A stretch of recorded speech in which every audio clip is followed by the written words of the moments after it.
when you see something that seems so obviously demonstrably incorrect, then there should be something going on inside of you, popping up and saying, hey, it's not going to be that simple.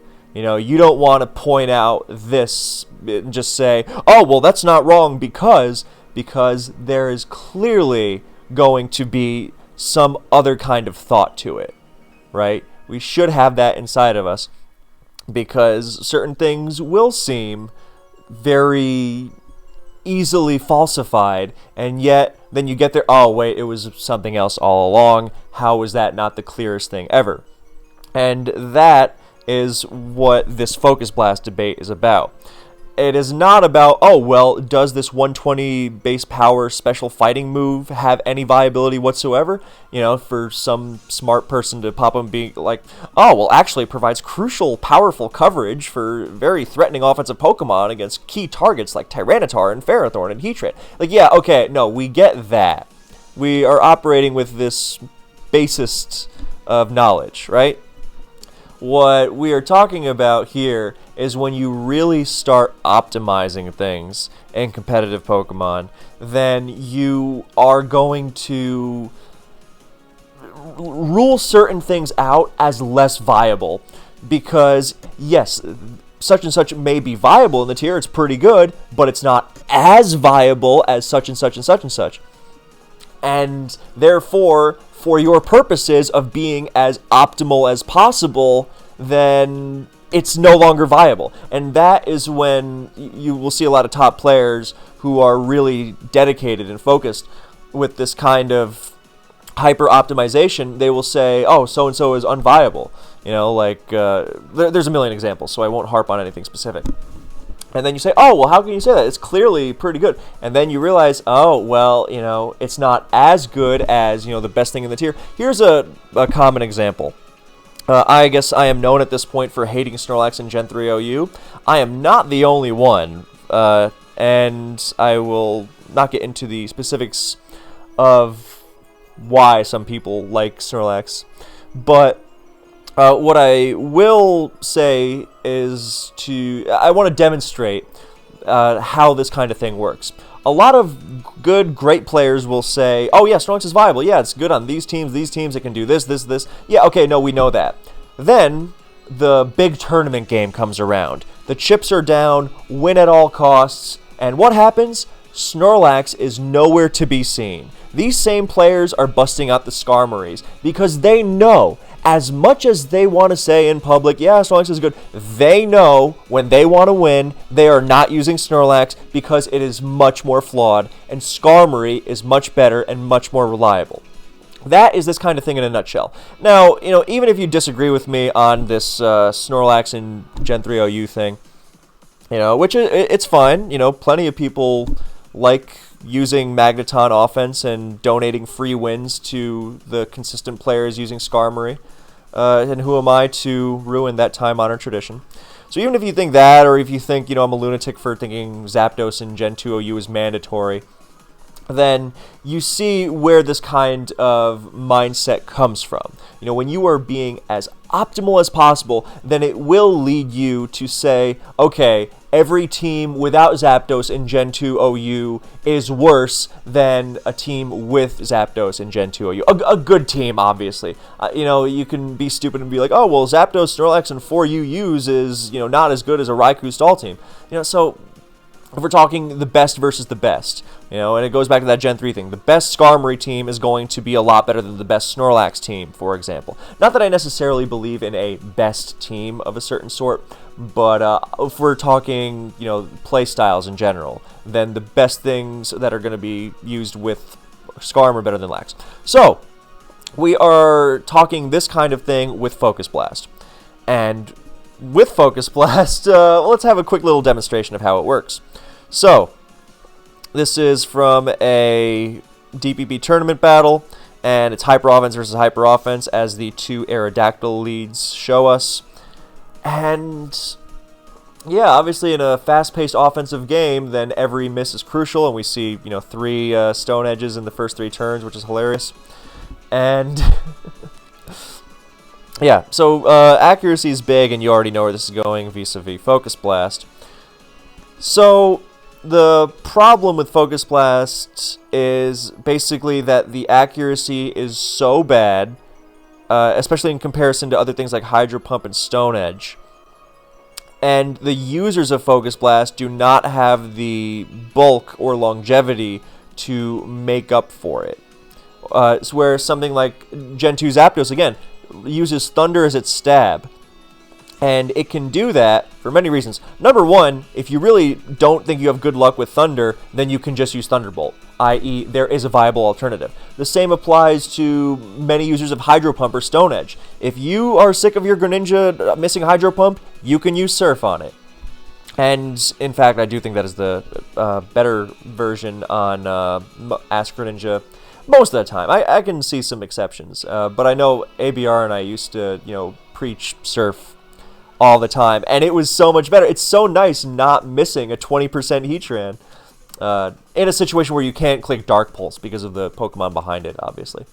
So, let's say 50% Heatran where Dark Pulse isn't going to take it out. Anyway, point being, I feel the need to harp on those very specifics because I have been around competitive Pokemon arguing for so long that, as soon as an analogy or comparison or anything like that is made up for the sake of an example, when examples are not meant to be precise dissections of that case, but rather indicative of a larger whole, but people will miss that and go, well, actually, you can Dark Pulse the Heatran, so, yeah, we say that. So, yes, there are alternatives to Hydro Pump and Stone Edge, and generally, these users of, 70% Thunder in GSC or Hydro and Stone Edge in later generations, they are generally bulky enough to make one miss not game-changing. Generally. Obviously, there are going to be cases where T-Tar misses a Stone Edge, and that's going to be the game, of course. But, by and large, if you had to miss Stone Edge with something, you would prefer to do it with such an incredibly bulky Pokemon, right? Even something like Keldeo, which we don't think of as a bulky Pokemon, it can take a hit or two. It can afford to miss a Hydro. Now, the users of Focus Blast have worse accuracy by a lot. 70 and 80 are miles apart. 10% is huge in Pokemon. And they are also not bulky enough to withstand counterattacks.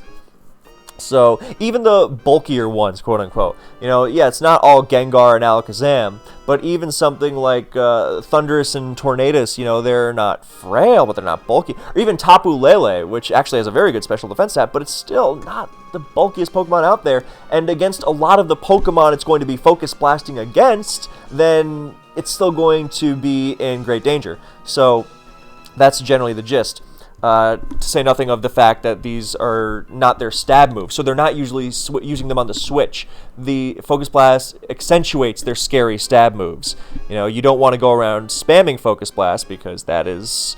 sometimes you have to. You have to use it on the switch so you get that chance of hitting one or two. 1 out of 2, I should say. But it's still not very, very reliable, and it impedes what makes the Pokemon good in the first place. Alakazam is not great because it Focus Blasts everything to death. Alakazam is great because it Psychics most things to death and accentuates that with Shadow Balls and HP Ices, but then Focus Blast comes in and makes it tough. And if you want an example of just how bad hitting Focus Blast is, if you have to hit 2 out of 2 Focus Blasts, your opponent is favored. It is 49% to hit 2 straight Focus Blasts. Or 2 out of 2, whatever. And 51% the other way. So, it's basically a coin flip, okay, obviously.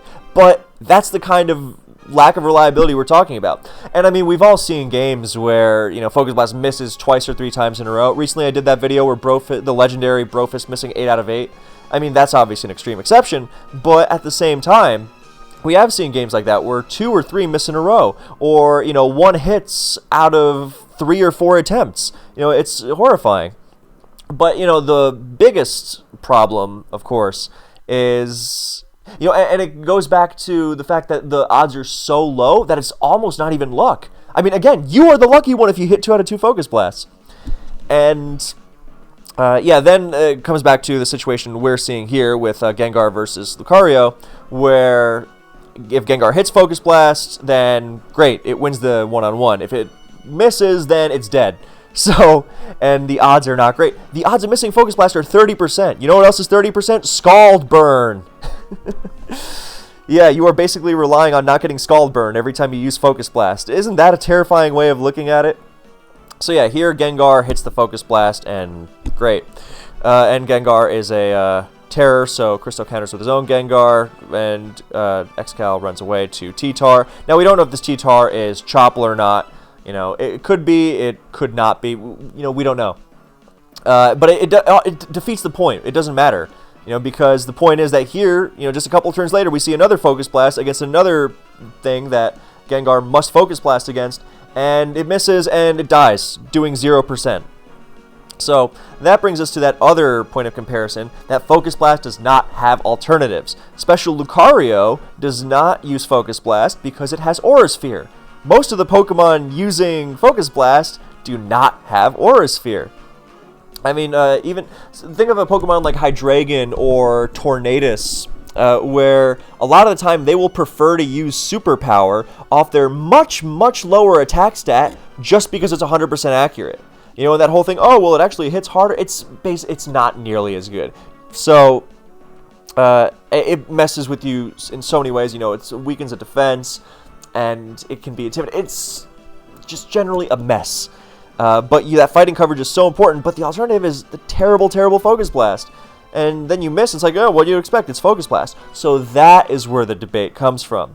Where, you know, Gengar versus, or Zam versus T-Tar in Gen 5, and you got to hit those two Focus Blasts and you're just dying. And so the question of, is it viable, i.e. I want to have control over the game, I can't rely on this thing, which is so low percentage, you know, what do I do? And the solution for a lot of players is to not use Focus Blast on these things. Now, obviously, this is the whole can of worms it opens up, because if you just say, you can't just say, oh, I will never use these Focus Blast using Pokemon, because then your opponent says, okay, well, thank you for not using Alakazam in Gen 5, or Gengar in Gen 4, or Tapu Lele. Well, Tapu Lele can get away with not running Focus Blast sometimes, but still, not always. Or, you know, the scariest versions of Thundurus and Tornadus, they are the ones with Focus Blast because they are the ones most instantly capable of taking over a game entirely, because it increases their super effective coverage against so many big targets so much. So yeah, it does become scariest to deal with them when they are running Focus Blast, but then, of course, you have the 70% accuracy. So yeah, 70% accurate stab. I mean, the only time you're ever really seeing that is when on like Tornadus Therian with Hurricane. And, you know, most of the time when Tornadus Therian's doing that, it's running a very bulky set. And it is famed for its longevity, so it can go for it repeatedly. Whereas Focus Blast on anything else, I mean, what Pokemon runs Focus Blast and doesn't automatically die if it misses? Like Landorus Incarnate before it gets banned in every generation? And even then, you know, people do everything to go out of their way to not need to use Focus Blast on Lando I. Specifically because it's like, this is such a broken Pokemon, let me not use this if I can help it. And often you can. But that's because ground is fairly similar coverage to fighting, so you can, you know, make something happen. And, you know, then it's got gravity and stuff like that. But, you know, the Gengars and Alakazams of the world, they don't have Aura Sphere.